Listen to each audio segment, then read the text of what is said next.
और दिव्य कथा को आज हम सब श्रवण कर रहे हैं। कथा में हम लोगों ने परम पूज्य महाराज श्री जन्मोखार बिंदु द्वारा कथा को सुना और क्या सुना, नारद मोह का प्रसंग आया।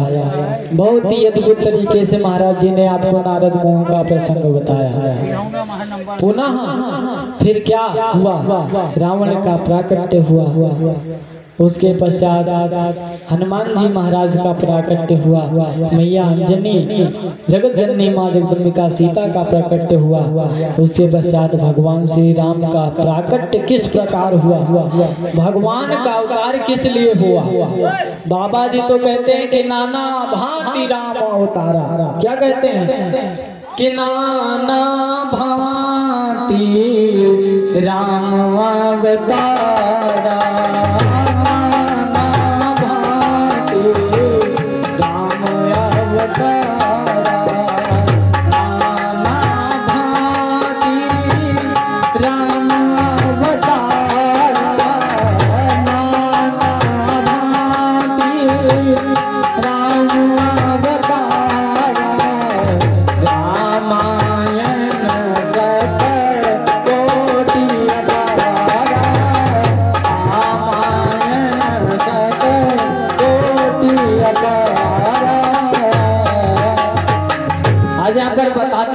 भगवान का अवतार नाना भांति हुआ। एन केन प्रकार महाराज बताया, ये अनेक प्रकारों के लिए आज भगवान का प्राकट्य हुआ। अच्छा, एक बात हम सब विचार कर सकते हैं कि हो सकता है महाराज जब महाराज श्री राम महाराज जी के यहाँ, महाराज दशरथ जी के यहाँ जन्म लेकर हो सकता है उनको पितृ से जो है मुक्त करना चाहते हैं। और दूसरा कारण आता है कि महाराज भगवान श्री राम ने असुरों का संहार करने के लिए जन्म लिया। उसके पश्चात तीसरा कारण आता है कि भगवान ने भक्तों का उद्धार करने के लिए जन्म लिया। उसके पास चौथा कारण आता है कि भगवान ने भक्तों का कल्याण करने के लिए जन्म लिया। तो हम कैसे जाने कि भगवान ने भक्तों का उद्धार किया? अरे भगवान ने तो समस्त भक्तों का उद्धार किया और जिन असुरों का संहार किया ना, उनका भी उद्धार कर दिया। और जैसे कि कल हम महाराज श्री जी के द्वारा श्रवण किया था कि एक बार भूपत मनवाही भई गलानी मोरे सुतनाही। एक बार महाराज दशरथ जी के मन में गलानी हुई थी। कैसे गलानी हुई, आई हम सब लोग समझते हैं। एक बार एक मृग और मृगी थी, मृग और मृगी, उनकी संतान भी थी और आज वो वन में विचर रहे थे। वन में उनका बसेरा था और वन में निवास करते थे। एक दिन होते करते दिन बीतता गया। चक्रवर्ती सम्राट महाराज दशरथ जी शिकार खेलने की इच्छा से जंगल में प्रस्थान कर गए। और जब जंगल में पहुंचे तो वह उस स्थान पर पहुंचने लगे जहां पर मृग और मृगी अपने परिवार के सहित निवास करते हैं।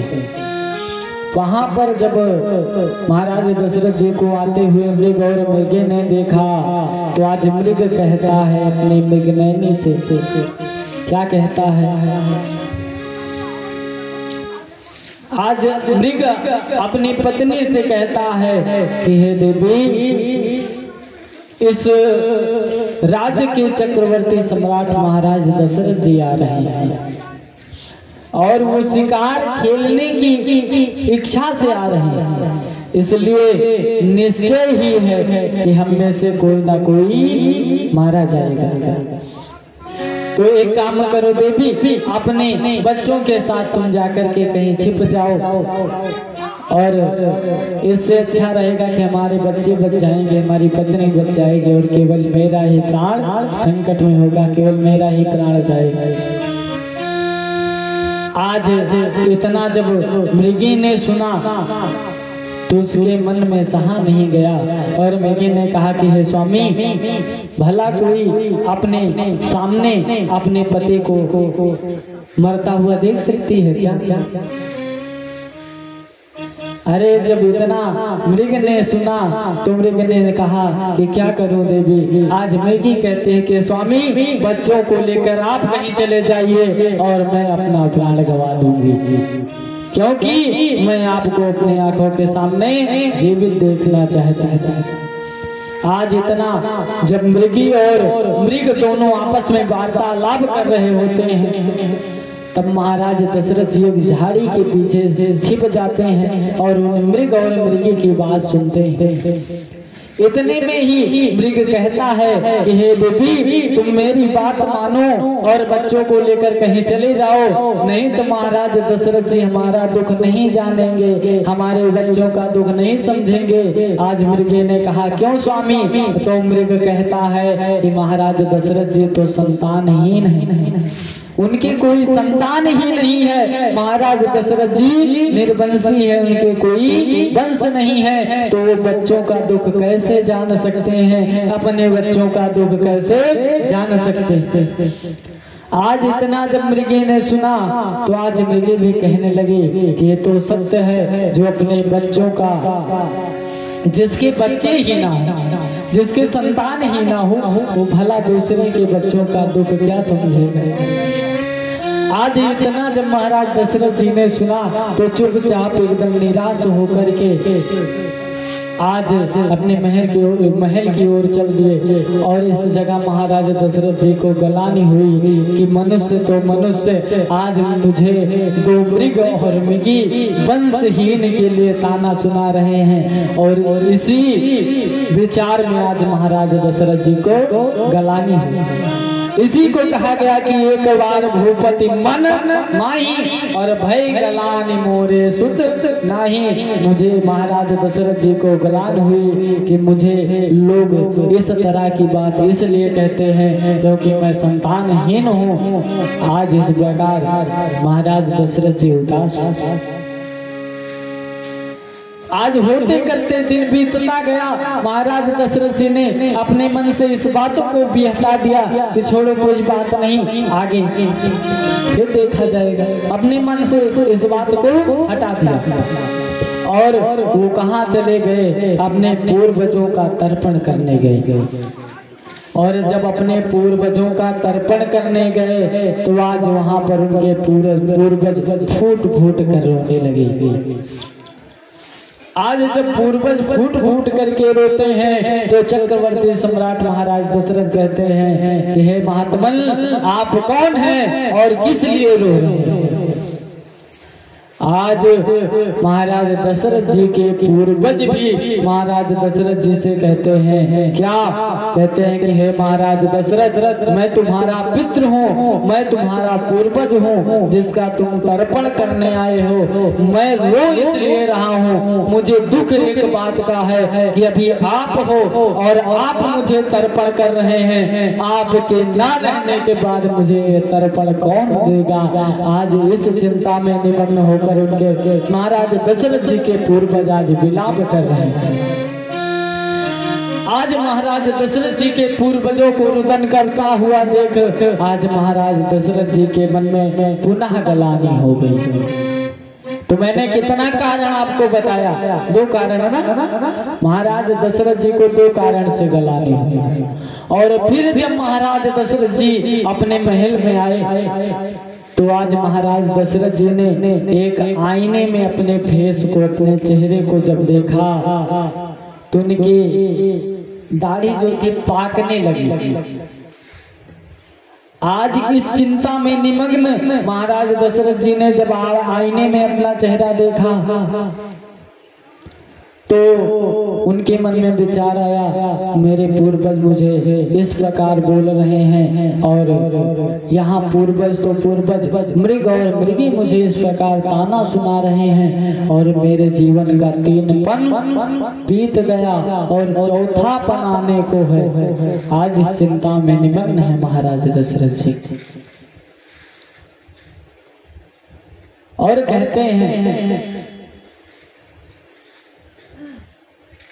क्या कहते हैं कि हमने देखा न सुना ऐसा, ऐसा शुभ अवसर आया है। अरे मिट गया तीन पन जीवन का, मिट गया तीन पन जीवन का, चौथे पन की अब छाया है। मिट गया तीन पन जीवन का, चौथे पन की अब छाया है। मिट गया तीन पन जीवन का, चौथे पन की अब छाया है। आज महाराज जी इस प्रकार विचार कर रहे हैं कि तीन पन तो हमारे जीवन का बीत गया, चौथा पन आने को है। और इस चिंता में निमग्न उनको कोई उपाय ना सूझा। आज महाराज दशरथ जी अपने मन में विचार करते हैं कि अब मेरे पास कोई रास्ता नहीं है, अब मैं अपने गुरुदेव के पास चलता हूँ, वही मुझे कोई सन्मार्ग दिखाएंगे। और यही मन में विचार करके आज महाराज गुरु वशिष्ठ जी के आश्रम में पहुंचे। और जब महाराज गुरु वशिष्ठ जी के आश्रम में पहुंचे तो आज महाराजा दशरथ जी का मुखमंडल एकदम मुरझाया सा है, एकदम उदास महाराजा दशरथ जी। और कहते हैं इस प्रकार उदास होकर के जाकर के कहते हैं कि गुरुवर मैं कर चुका विवाह तीन, हाथ कमल अभी तक खिला नहीं।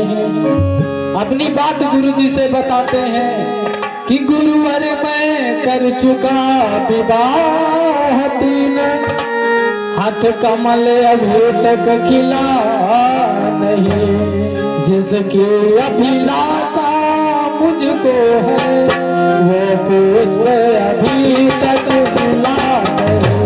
जिसकी अभिलाषा मुझको है, उसका पुष्प अभी तक मिला नहीं। जिसकी अभिलाषा मुझको है, वह पुष्प अभी तक मिला नहीं। आज कहते हैं कि महाराज मुझे ये चिंता खाई जा रही है कि मेरे जीवन का तीन पन बीत गया, लेकिन मैंने तीन विवाह किया, लेकिन मेरे हाथों में अभी तक एक भी पुष्प नहीं खिला। मैं तीन विवाह करते हुए भी मैं आज इतना भागा हूँ कि मुझे सब निर्वंशी कह करके पुकारते हैं। इसलिए हे गुरुदेव, मुझे आज आप ही कोई सन्मार्ग दिखाइए कि मुझे इस अवसर पर क्या करना चाहिए। इतना सुनते ही आज महाराज गुरु वशिष्ठ जी कहते हैं कि धरा हूँ धीर होए हैं सुतचारी, धरा हूँ धीर होए हैं सुतचारी, धरा हूँ धीर होए हैं सुतचारी, धरा हूँ धीर होए हैं सुतचारी। ये पे कहूँ नहीं वचन बुझारे, ये पे कहूँ नहीं वचन बुझारे, ये पे कहूँ नहीं वचन बुझारे। आज महाराज गुरु वशिष्ठ जी बिना कुछ सोचे हुए कह देते हैं कि महाराज धैर्य रखिए, अपने मन में धीरज रखिए, क्योंकि क्या होने वाला है अभी आप उस पर अंदाजा ही नहीं लगा सकते। आज महाराज दशरथ जी ने कहा कि महाराज क्या होने वाला है। गुरु वशिष्ठ जी कहते हैं कि धरा हूँ धीर हुई है सुतचारी। आज महाराज गुरु वशिष्ठ जी ने बिना विचारे कह दिया, मानो उनके अंदर स्वयं परमात्मा आज बोल रहे हो। इस प्रकार आज जब गुरु वशिष्ठ जी ने कहा, महाराज दशरथ प्रसन्न हो गए और कह रहे हैं, क्या कह रहे हैं गुरुदेव, मुझे एक नहीं बल्कि चार पुत्रों की प्राप्ति होगी। बोला हाँ वत्स। आज गुरु वशिष्ठ जी कहते हैं कि हाँ वत्स, आपको एक ही नहीं 4 पुत्रों की प्राप्ति होगी। आज इतना जब महाराज दशरथ जी कह सुनते हैं तो आज उनके मन में खुशी समाई ही नहीं फूलती। आज इतनी खुशी महाराज दशरथ जी के मन में। लेकिन आज गुरु वशिष्ठ जी ने कहा कि 4 पुत्र आपको मिलेगा तो, लेकिन ऐसे ही नहीं मिलेगा। महाराज दशरथ जी ने कहा फिर महाराज क्या करना होगा 4 पुत्रों को पाने के लिए? आज गुरु जी बताते हैं क्या कि आपको पुत्र को प्राप्ति करने के लिए, पुत्र को पाने के लिए पुत्रेष्ठ यज्ञ करवाना होगा। आज महाराज जी दशरथ जी ने कहा हाँ क्यों नहीं करवाऊंगा, पुत्र के लिए मैं सब कुछ करवा सकता हूँ। यहाँ तक महाराज ये मैं अपना सर्वस्व धन जो है दान में दे सकता हूँ, केवल मुझे पुत्र की प्राप्ति हो जाए। कहे गुरु वशिष्ठ जी ने कहा कि महाराज आप घबराइए नहीं, आपके जो मान है सिंगी ऋषि वो आपके मान है और वही आपके आचार्य होंगे और वही पुत्रेष्ठ यज्ञ को करेंगे। और बताया क्या कि श्रृंगी ऋषि वशिष्ठ बुलावा, श्रृंगी ऋषि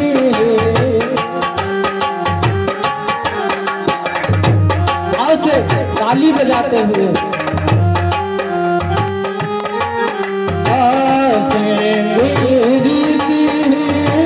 वशिष्ठ बुलावा, वशिष्ठ बुलावा, पुत्र काम सुबह यज्ञ करावा, पुत्र काम सुबह यज्ञ करावा।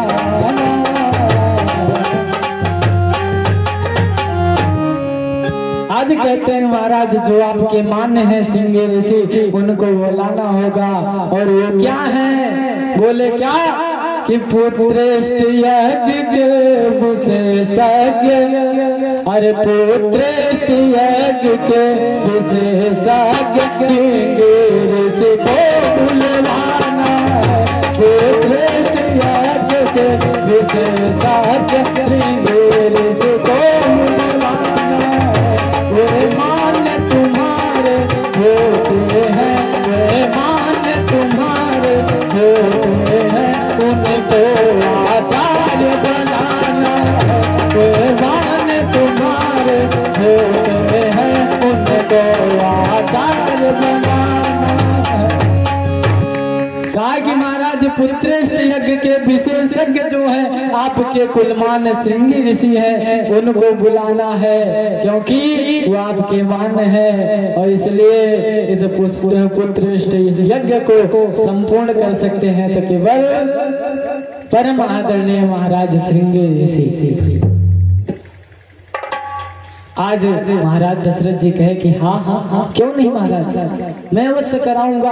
और आज महाराज दशरथ जी ने जोर शोर से यज्ञ की तैयारी करने लगे और आज यज्ञ करने के लिए अग्रसर हो गए, उद्यत हो गए, तैयार हो गए। और आज पूरे विधि विधान से सिंगी ऋषि गुरु वशिष्ठ जी महाराज दशरथ का यज्ञ संपूर्ण करवाते हैं। और यज्ञ संपूर्ण होते ही अग्निदेव का प्राकट्य होता है।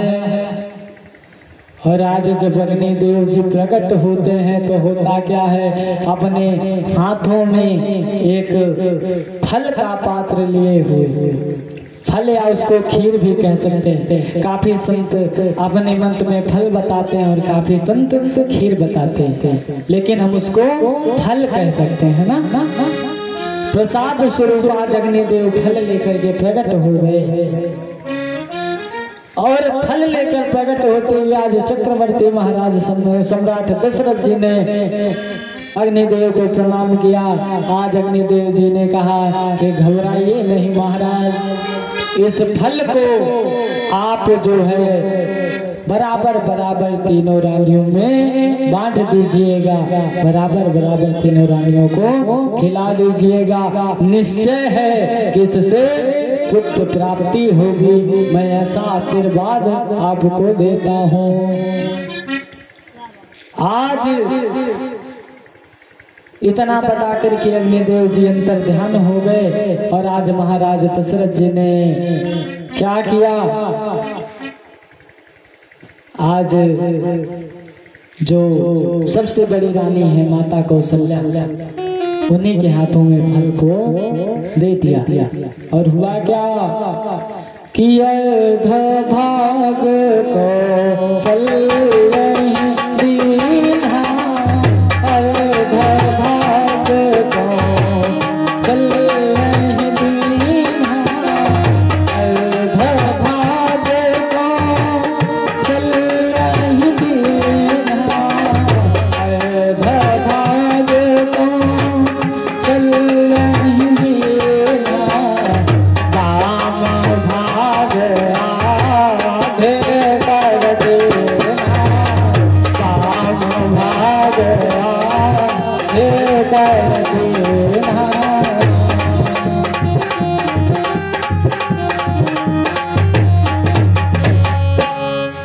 आज अर्ध भाग माता कौशल्या को देते हैं और वाम भाग में आज समस्त माताओं को फल देते हैं। लेकिन होता क्या है, आज महाराज दशरथ जी जब सब रानियों को फल देते हैं तो आज सुमित्रा जी क्या की सबसे ज्यादा फलता दी। आधे का आधा दिया कौशल्या मैया को, लेकिन आधे का आधा सुमित्रा जी और आधा दोनों रानियों